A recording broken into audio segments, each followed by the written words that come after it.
আসসালামু আলাইকুম। ঘুমাইয়াছিলাম তখন রায়হান ফোন দিছে। ফোন দেওয়া কইতেছে, "কিরে কই তুই?" আমি কই, "ঘুমাই রইছি।" কই, "উঠ এক জায়গায় যামু।" যদিও ১ম না করছিলাম, পরে চিন্তা করলাম অনেকদিন ধরে তো ঘুরাফেরা হয় না, তো একটু ঘুইরা-টুইরা আই। তো গোসল-টোসল কইরা রেডি হইয়া রওনা দিলাম রায়হানের লগে। রাস্তার মধ্যে যাইতেই মেয়ে দেইখা তুষার ভাই, রিফাত, রাসেলের লগে দেখা হয়ে গেল গা। তো হেরা ওখানে যায়া রাস্তার মধ্যে বইসা গপ্পসারি করতেছিল। তো তারার লগে বইয়া আমরাও কিছুক্ষণ গপ্পসারি করলাম। গপ্পসারি কইরা গপ্পসারি কইরা আমি, রিফাত, রায়হান, রাসেল একসাথে ৪ জন রওনা দিলাম রায়হানের বোনের বাড়ি যাইবো। এনে যাইতে তো কিছু ফলমূল কিনতে হইব। তো ফল কিনতে গেলাম। লিচু কিনবো। রায়হান কইছিল লিচু কিনবো। লিচু কিনার জন্য রিক্সাওয়ালা ভাইয়ার লগে কতক্ষণ তর্ক-বিতর্ক হইলো। তো দাম না আরো কম হইবো। রিক্সাওয়ালা ভাইয়া কইতেছে, আপনি যদি আমার আইনা দিতেন আমি ব্যাংকের ৫০,০০০ টাকা আপনারে তুইলা আইনা দিলাম। তো আম তো সেই স্বাদ। সিফাত কইতেছে, "এই আম আয়া যে মজা পাইতাছি, অন্য কিছু আয়ে এত মজা পাইলাম হইলো না।"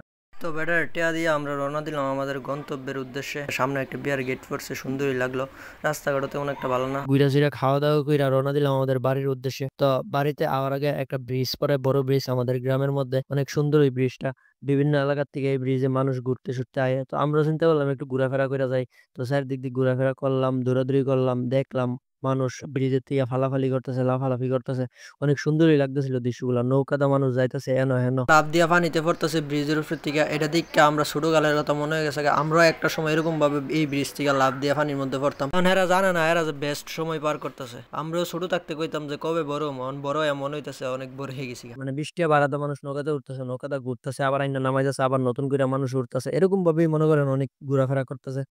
এমন সময় পানি আরো উর্ফে থাকে, যে সড়কটা আমরা হাঁটতেছি এই সড়কটা পানির নিচে থাকে। এখন তো পানি কম দেখা যাইতেছে। এমনও সময় গেছে পানি একেবারে ব্রিজের প্রায় সমান সমান উঠে গেছিল। রাস্তা পানির নিচে যাইতো গা, তো নৌকাতে মানুষ পার হইতো রাস্তা। তো এখন তো পানি কম হই, এই রাস্তার উপরে রাস্তা বরাবরই হয়েছে না, অনেক নিচে রাস্তার। তো এখান থেকে ব্রিজটা অনেক সুন্দর দেখা যাইতেছে। এমাদার থেকে এমাদার শুধু মানুষ আর মানুষ। আকাশে একটা ফাঁকি উঠতেছে দেখা ভিডিওটা করলাম, ভালোই লাগলো। এই ফাঁকির মতো যদি মুক্তভাবে আকাশে উঠতে পারতাম কতই না শান্তি লাগতো। অনেক তো ঘোরাঘুরি করলাম, তো ভাবলাম বাড়িতে যাওয়া। রাস্তার মধ্যে দিয়ে হাঁসের আন্দোলন করতেছেন, কি নিয়ে আন্দোলন করতেছে এটা তো জানি না। যদি তাদের দাবি জানতাম তাইলে নয় মানতাম, দাবি জানি না তো মানুম কি। ফার্মের আশা আর কি, ফার্মের আশা একসাথে যাই, এটা দেখলে সুন্দরই লাগে। তো আমারই ভালো লাগতেছিল, তো একটু ভিডিও লইলাম আর কি। তো তাদের মালিক একবার সেটা ফায়ার হয়ে আসছিল, কারণ তাদের হাঁসগুলার নাকি মানুষ বিরক্ত করতেছে, যাইতে দিতেছে না। তো হাঁসগুলার দাবি হইতো বা কেউ মাইনা নিছে, এই জন্য হাঁসগুলা রাস্তা ছাইরা দিছে। হাঁসগুলা যখন একসাথে যায় পানিতে পড়তেছে, এটা দেখে ভালোই লাগতেছে, একবারে ফুলের মতো লাগতেছে। আমরাও রাস্তা ফাঁকা পায়ে আড়া শুরু করলাম। এমন সময় দিয়ে ব্রিজের গুঁড়োর থেকে নৌকা লয়ে আবার মানুষ যাইতেছে। তো এই নৌকাতে জানে কি শান্তি লাগে তাদের কাছে, আল্লাহ জানে। হয়তো বা আমরা তো এটা গ্রামের পোলাপাইন, আমরা রেগুলার এই নৌকাদা ঘোরাফেরা করি, আমরা কাছে এটা ভালো লাগে না। ২০ টাকা কইরা দিয়া নি আবার নৌকাদা ঘোরাফেরা দৌড়ু দেন ব্রিজের নিচে হাঁসগুলো একবারে গুল হয়ে যাইতেছে, এটা দেখলেও তো ভালো লাগে। তো ব্রিজের থেকে আমরা নাইমা আছি গা, কারণ আমরা বাড়িতে যাবো গা। এমন সমুদ্রের দিকে চাই দিই, কি সুন্দর একটা ছাদ, দিনের বেলা এত সুন্দর ছাদ দেখা যা, ভালোই তো। তো সাইফুল ফোন দা কইছে সাইফুলের নাকি আইতাছে, তো আমরাও তালিকা দাঁড়াইলাম। তো রায়ান কইতেছে ক্যামেরাটা আমার দিকে ঘুরা, তো তাই কইতেছে হ্যালো গাইস আমরা আইতাছি।